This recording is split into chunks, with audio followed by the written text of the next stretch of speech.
Bonjour mes amis, nous nous retrouvons pour une nouvelle présentation de Plaisir de lire. Aujourd'hui, nous avons fait le choix de commencer sur les notes de Claude Barzotti. Cette magnifique chanson appelée Le chant des poètes. On a l'impression que Barzotti, il est en manque d'inspiration et on a l'impression qu'il supplie les muses, leur demandant de l'aider afin de conquérir le cœur de son amante. Et là, il dit, poète, souffle-moi quelques mots, fais-moi Victor Hugo. Et les mots, pour les reprendre, je veux bien les apprendre. Donc, nous ne sommes pas là pour parler de Barzotti aujourd'hui, mais plutôt pour vous parler d'un ouvrage. D'un ouvrage que Nicolas Boileau a su plancher jusque dans les années 1674, intitulé L'art poétique. Voilà, je vous présente l'ouvrage. Nicolas Boileau, là on a l'œuvre complète, mais particulièrement, nous vous présentons l'art poétique. D'ailleurs, c'est le seul ouvrage, a-t-on dit, qu'il a écrit. Donc, vous savez, c'est un concentré de... C'est un ouvrage particulier que Boileau a su prendre le temps. Vous savez, on est en plein boom du XVIIe siècle, le classicisme. Et vous savez, c'est l'épanouissement, surtout après la Pléiade, et qui, en fait, on va dire les auteurs de la Pléiade, comme Pontus de Thiard, Pierre de Ronsard, et Joachim du Bellay, vous voyez, donc, ils avaient trouvé la nécessité d'épurer la langue française. Et c'est dans ce sens que Nicolas Boileau a voulu continuer en élaborant cet ouvrage intitulé L'art poétique. Alors, il faut dire que c'est un guide, hein, c'est un véritable guide qu'il a établi, qu'il a préparé pour les poètes. Et il a su enseigner comment écrire avec élégance et rigueur. Et d'ailleurs, son ouvrage, il l'a présenté sous forme de recueil, intitulé Quatre chants, les quatre chants d'ailleurs. Et dans la première partie, il a surtout présenté les principes généraux, c'est-à-dire les techniques de l'écriture, les techniques d'approche, les alexandrins. Et au niveau de la deuxième partie, il nous a présenté les genres mineurs, les genres majeurs.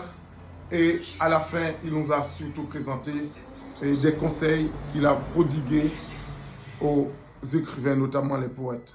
Alors, pour comprendre notre ami Boileau, il faut saisir la portée de son œuvre. Il a surtout demandé à ce que les poètes soient dans la clarté. Vous savez, pour que les poètes puissent écrire de manière compréhensible, sans baliverne, sans frioriture. Et d'ailleurs, c'est pour cette raison que vous connaissez, on va dire, cette citation que nous connaissons bien, qui est rentrée dans l'imaginaire populaire. Et ce que l'on conçoit bien s'énonce clairement, et les mots pour les dire arrivent aisément. Pas que, il a parlé de la discipline aussi. Et parce que pour lui, il ne faut pas mélanger les genres littéraires. Et ce serait faire une entorse à la littérature. Si on mélangeait, par exemple, une épopée avec, on pourrait dire, une satire. Non, il dit les genres mineurs, il faut les respecter. Les satires, et l'élégie, l'épigramme.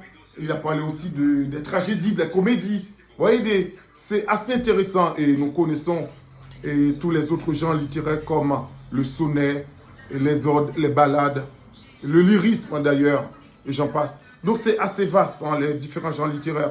Et surtout au niveau du théâtre, vous connaissez cette pratique que vous connaissez d'ailleurs, qui a commencé avec le site de Corneille au XVIe siècle, hein, et surtout qui est rentré en plein boom du XVIIe siècle, avec Corneille, Racine et j'en passe. Donc vous connaissez cette fameuse règle, qui est la règle des trois unités, qu'on appelle unité de temps, unité d'action et unité de lieu.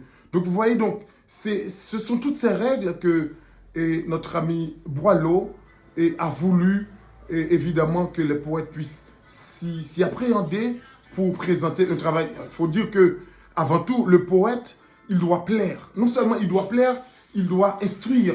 Donc, c'est-à-dire, il doit, comment vous dire ça de manière plus claire, il doit être agréable et en même temps utile, vous savez, au lecteur. Donc, c'est pour cette raison que, plus loin, il dira, et il exigera même à ce que les poètes puissent travailler de manière raisonnable, de rester dans la raison. D'ailleurs, vous savez que c'est avec la raison qu'on trouve le beau, et avec le beau, et on trouve également ce qui peut plaire. C'est dans le beau, d'ailleurs, il le dit, c'est tout ce qui est vrai doit être beau, et tout ce qui est beau doit être vrai. Donc, avec cette fameuse citation que vous connaissez également, qui dit « Aimez donc la raison, que toujours vos écrits en point d'elle et leur lustre et leur prix. » Et il a fait une petite entorse à ceux qui voudraient essayer, bien sûr, la poésie, et qui n'y arrivent pas.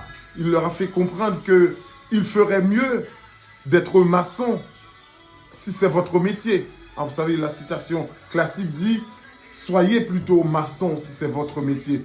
Et surtout, il a conseillé aux poètes, à ceux, on va dire aux poètes innés d'ailleurs, c'est pas moi qui le dis, c'est lui qui dit que pour lui, le poète, le véritable poète, c'est quelqu'un, et il l'a eu depuis sa tendre enfance, il est né avec, de manière innée.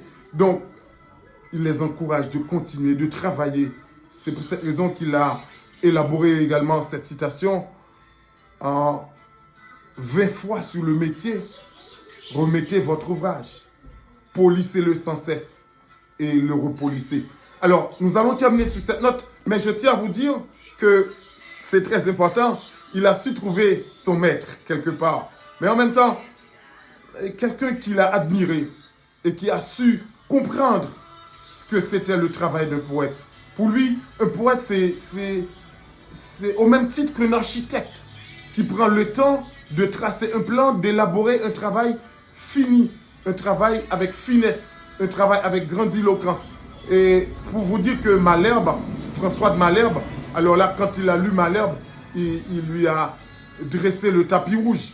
Et je vous cite Boileau en ces termes qui dit « Enfin, Malherbe vint. Le premier en France fit sentir dans ses vers une juste cadence, de mots mis à sa place, enseigna le pouvoir et réduisit la muse aux règles du devoir. » Donc mes amis, maintenant, je ne suis pas responsable. Si vous ne devenez pas poète. Mais cependant, je tiens à vous dire qu'il y a des règles. Et c'est notre ami Boileau, Nicolas Boileau, qui a préparé cet ouvrage intitulé L'art poétique. Voilà, je vous dis merci et à très bientôt.